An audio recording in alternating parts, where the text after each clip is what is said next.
unang binisita ko ng magulang ko, about 3 months after pumasok ako, nakita na mamayat ako para akong Holocaust, para akong ano, umiyak ang nanay ko nung nakita ko sa sobrang payat ko.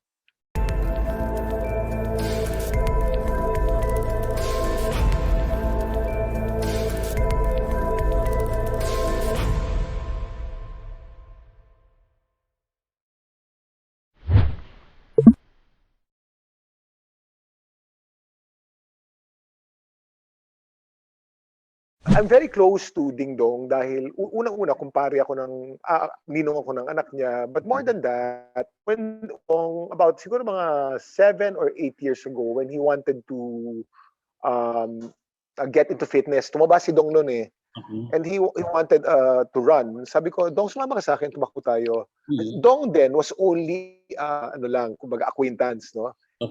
Pero because we were running together every day, we were running 4 days a week, we would cycle 3 days a week, and then he became a triathlete. He joined my triathlon team ga. Yun yung kinukwento niya kanina eh. So we were able to compete so many times, a few times, half Ironman in Cebu, half Ironman in Subic, and then we actually before the pandemic, Dong and I were able to run the Berlin Marathon, 42 kilometers sa Berlin, one of the most prestigious marathons in the world. And then a big part of his, he made me join naman his motorcycling group, yung Euro Monkeys. Sama namin si Richard Gutierrez doon, tsaka si Dominic Roque. Motor naman yun. At nag-aaral naman kami paano kumarera sa motor sa pamamagitan ng California Superbike School na pag-aari ng Euro Monkeys din. So, ayan. And then, our wives became close to each other also. Si Marian likes Feli very, very much eh.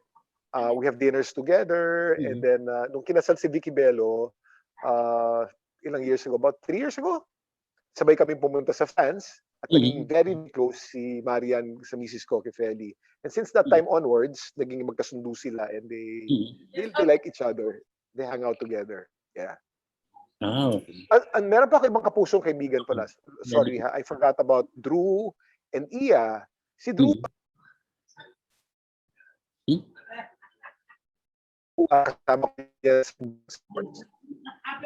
kasama ko rin siya sa endurance sports, kasama ko rin sa Ironman triathlon. Doon ko naman siya nakilala. That was about 10 years ago also. And then we were racing together. But the highlight of our racing, I remember, si Drew at ako, pumunta kami sa Kona. Kona is the parang Olympics of triathlon, of Ironman. And Drew and I competed in Kona together. And then he got married to Iya. At naging ninong ako ng kasal nila. Yan. So I'm very close to Drew and Iya and Dong and Yan. Dito sa Kapuso Network. At sa mga executives din, marami akong mga kaibigan din. Itong kausap natin ngayon, si Angel, kaklase ko ng college. Kabarkada ko ng college. At marami pang iba. Maraming iba.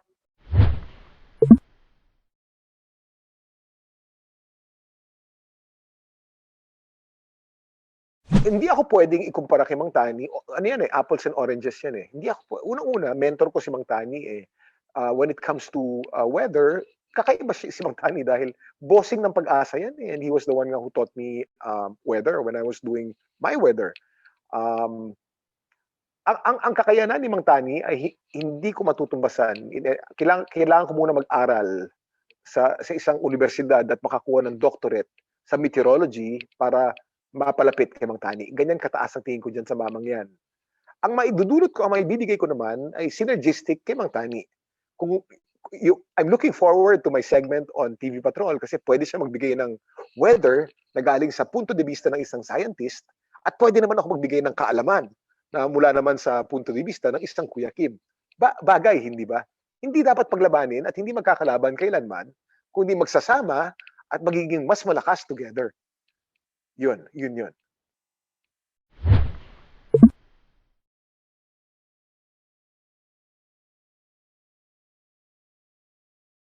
Alam mo, may isang kapuso na na I used to be close to dahil ang tatay niya was one of the bodyguards.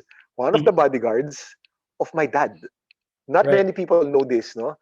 He was the staff and close-in guard of my dad. He would guard my dad and then he would be, basta ano siya talagang nakadikit sa tatay ko.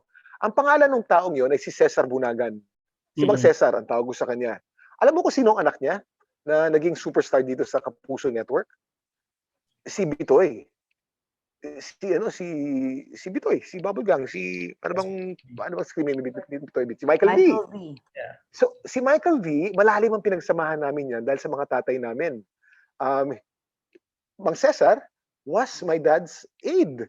And I remember, Michael V, before he became a star, pagka magkakaroon ng political rally, at papakukunin ng tatay ko, si Mang Cesar, kumuha ka nga ng magaling sa sound system. Ang kinukuha ni Mang Cesar dati, yung anak niya, si Michael V. Yeah. Doon ko nakilala una si Michael V. Na ano siya, yung mga trompa, pinaparenta niya yung mga trompa sa mga political campaign. Doon ko siya unang nakilala. At nakita ko nagmi-mix siya mismo nagtatao doon, etc. Mamaya, nakita ko gumawa na ng kanta. Yung kabaligtaran nung kay Andrew V yun, humanap ka ng maganda. Humanap ka ng maganda. Oh, and then, mamaya nakita ko star na. Sabi ko, ang galing ni Toy Beats. Ang pangalan niya Bitoy eh. Ang galing ni Bitoy. And kung meron akong gustong makatrabaho dito sa GMA 7, si Bitoy.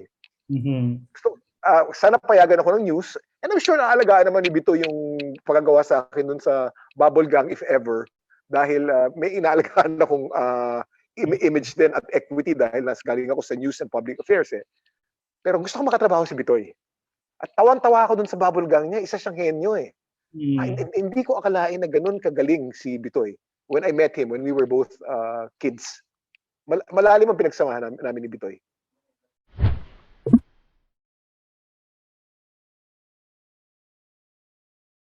Alam niyo ba na muntik na maging pare? Bagamat nasa resume ko, I graduated from Don Bosco Technical Institute in Makati. Yes, I did graduate from Don Bosco Technical Institute of Makati. But my second year and third year high school, nagpaalam ako sa parents ko because I wanted to be a priest. At nung nagpaalam ako, I remember that was in 1980 to 1982, naiyak ang tatay ko. As in, naiyak ang tatay ko. When I told him, Dad, ano yun anak? I want to enter the seminary. Nung enter the seminary, I want to be a priest. Papasok ako sa seminaryo. Nakita ko umiyak ang tatay. And then, so I spent 2 years of my life in Don Bosco Juniorate. That was in Pampanga. And but you know, I lasted for 2 years. And the difficult part in staying is not, di ba, ang pare dapat celibate, di ba? So dapat seminaryan, celibate ka rin. Dapat hindi ka nag-iisip ng sex at dapat hindi ka nag-iisip ng mga ganyang bagay because hindi ganyan ang pare dapat eh. So tinetraining mo ng bata pa lamang. That's so easy to do. I realized that staying pure in thoughts is easy to do, and staying pure is easy to do because you can actually project it to something else eh. We were doing a lot of sports. So, football kami ng football doon. Tapos manual labor. Ang pinili ko manual labor doon, yung nagpipiko ko at saka nangungulekta ng basura. That's part of training eh. So, for 2 years, I did that.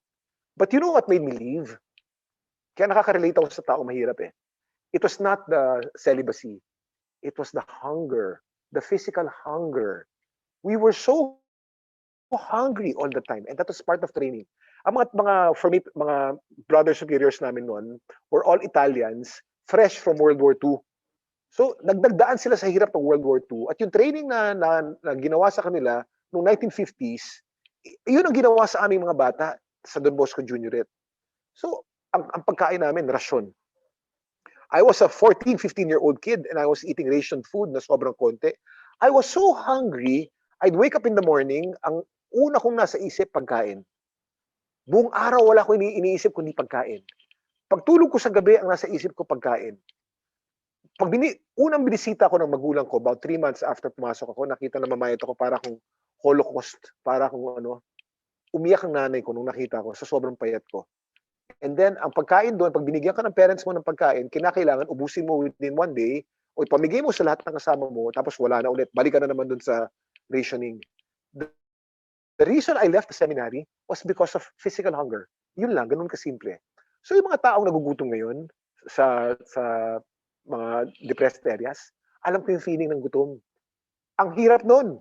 Paggising mo sa umaga, yun ang iniisip mo pagkain. Pagtulog mo sa gabi, iniisip mo pagkain.